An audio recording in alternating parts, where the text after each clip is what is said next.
I'm Dave Johnson from the Employee Assistance Program, and I'm excited to be here with John Swanson, a chaplain here at Parkview Health.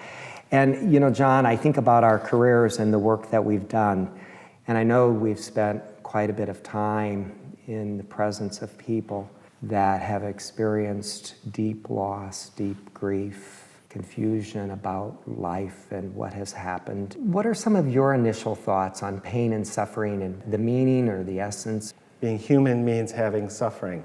Somehow in how we're built, there's a start and there's an end to this part of our existence. And in that process, there ends up being pain. I'm not sure that it's a question of whether we have to suffer. I think it's a statement that we do.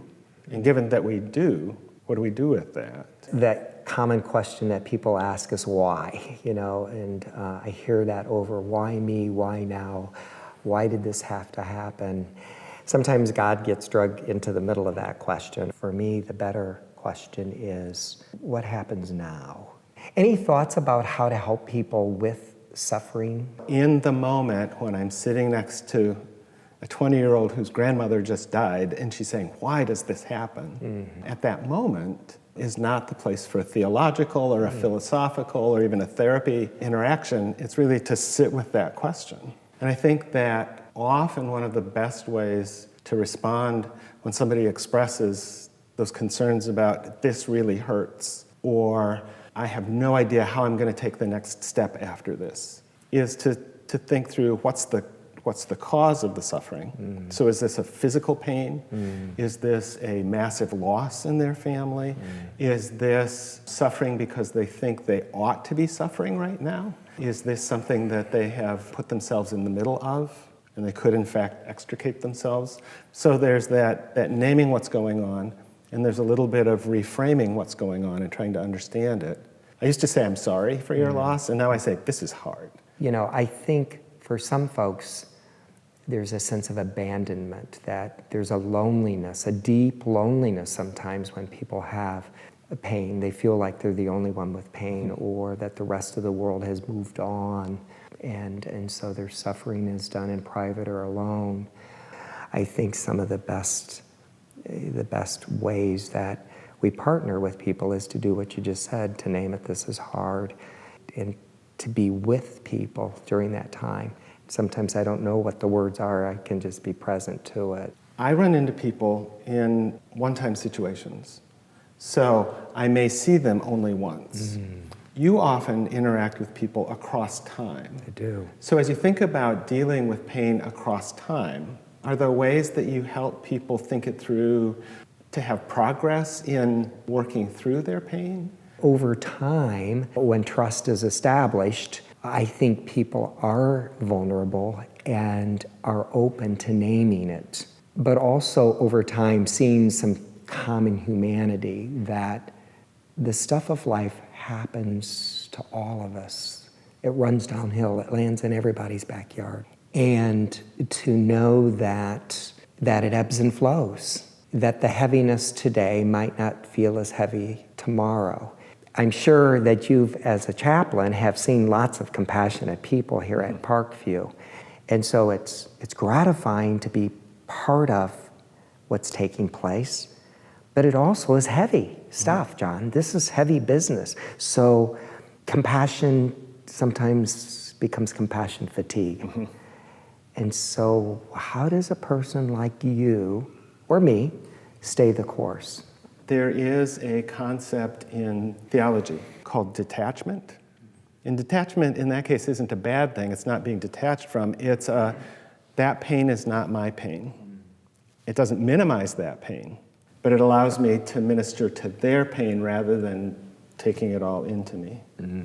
A practical thing that I do is every shift when I walk into work, I pick up a rock, and every shift when I walk out from work, I drop that rock. It's a way to say, I'm picking this up for this experience, and then I'm getting rid of it.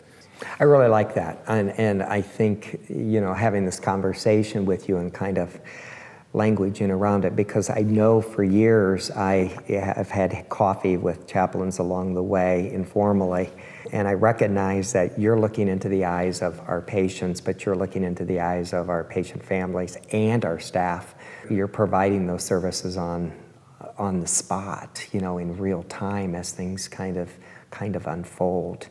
There is a danger in moving on too quickly, or there's a danger in inflicting our response as a set of expectations for somebody else's response. When we say, well, I've moved on, why haven't you moved on?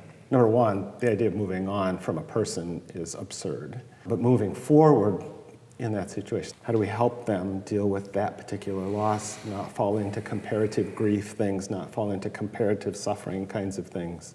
Sometimes for me, when folks think they're being punished, they think they've done something to cause whatever has happened in their life, and they feel guilt or shame or doubt or confusion, but they feel punished. Any words of wisdom or thoughts about that? I will sometimes ask, what do you think you're being punished for? Because by asking that question and making them answer it, it allows us to do some truth-telling, unpack where that blame comes from.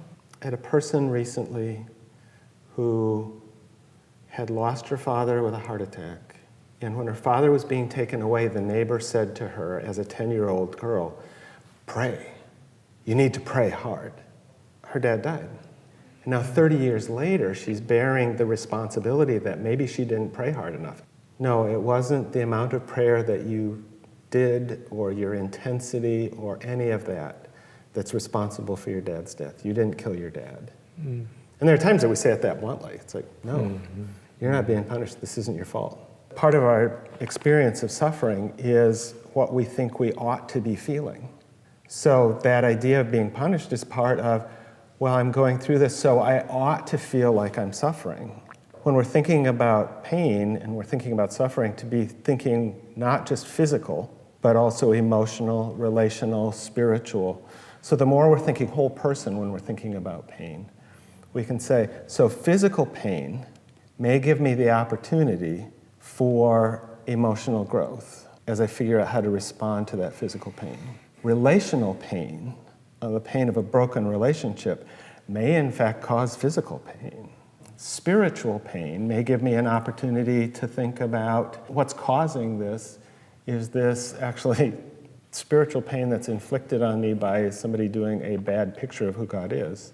So I think that the more we can take pain and say, okay, pain in what part of who we are? And how can we draw on this part of me to help this part of me heal? When I talk about these parts of me, I'm actually talking about an integrated whole.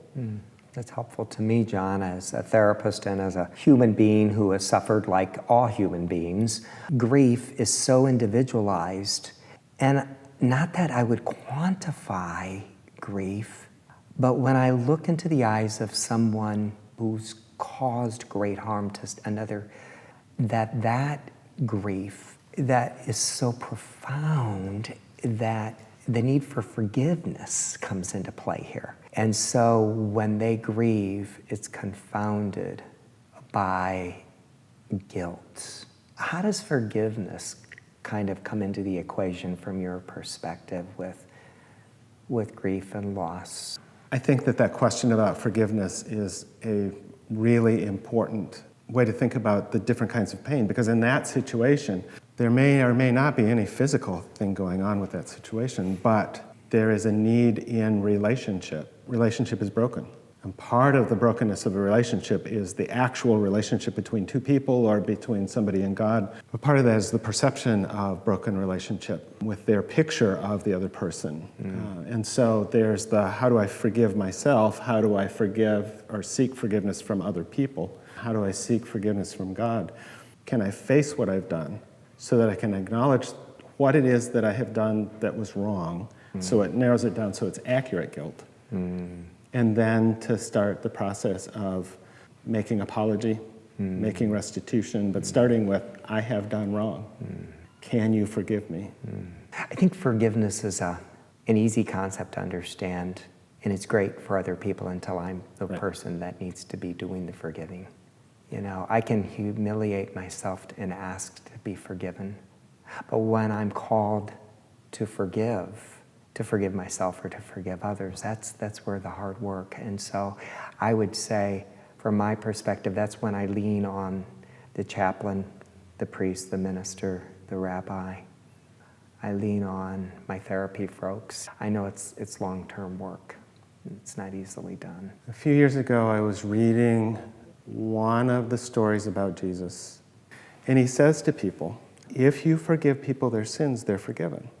And so I, from time to time, have conversations with people where they say, I'm not sure that I'm forgiven. I'm not sure that God would forgive me. And so I look at them, and I tell them that story, and I say, my brother Dave, your sins are forgiven. And it's astonishing because many of us have never had anybody tell us that with our name, making eye contact.